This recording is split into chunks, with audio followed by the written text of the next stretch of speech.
Hey everyone, and welcome to episode 1.4 in the Investing for Beginners course. For the first few episodes, we concentrated mainly on stocks. However, there are other types of investments as well. The best investors use stocks a lot, but securities like bonds, mutual funds, ETFs, and options are very popular and are known to provide varying returns with varying amounts of risk.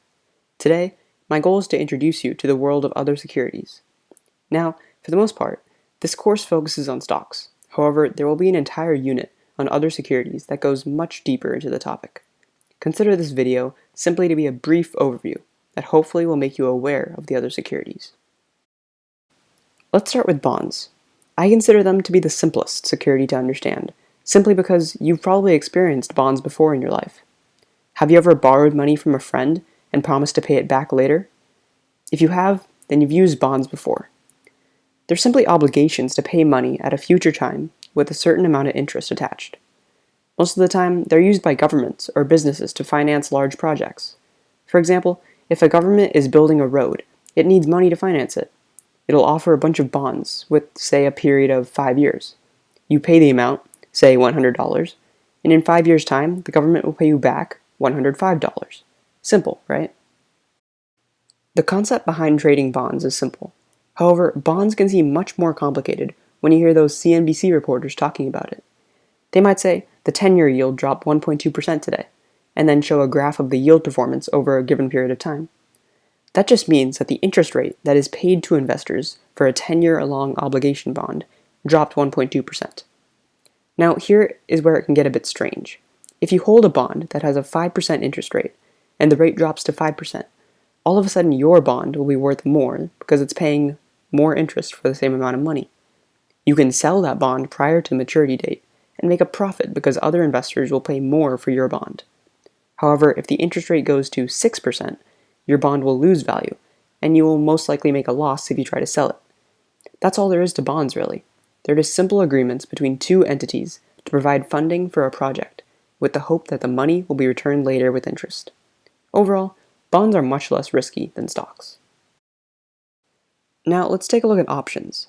These are probably the riskiest of the investment mechanisms that we'll talk about today, since it's almost like betting.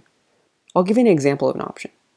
An investor owns 10 shares of Apple, which are each priced at $120. You and that investor make a contract that after 1 year, if the price is above $140, then you get the shares. If by 1 year the price is not $140, then you don't get anything. That, in essence, is what an option is. Two investors place a bet about how an asset will perform over a given time.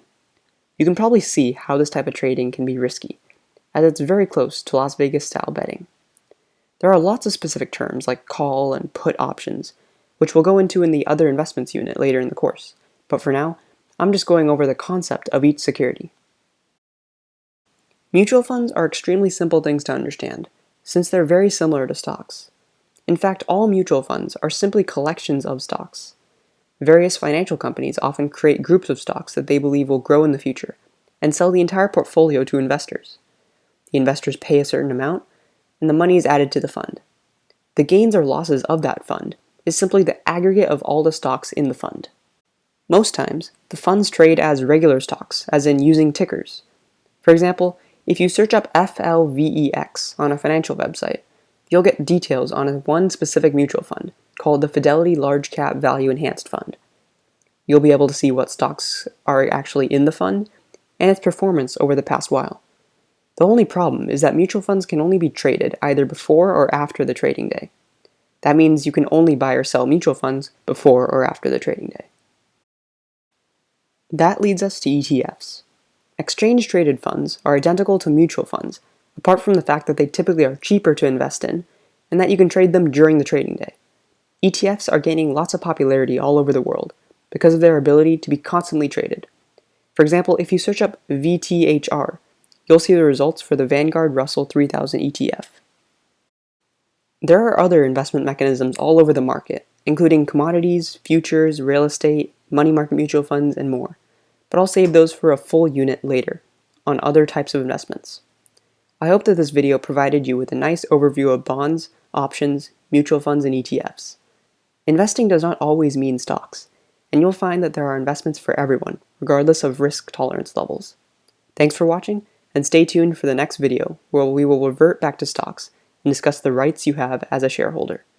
Be sure to like and subscribe and keep making money.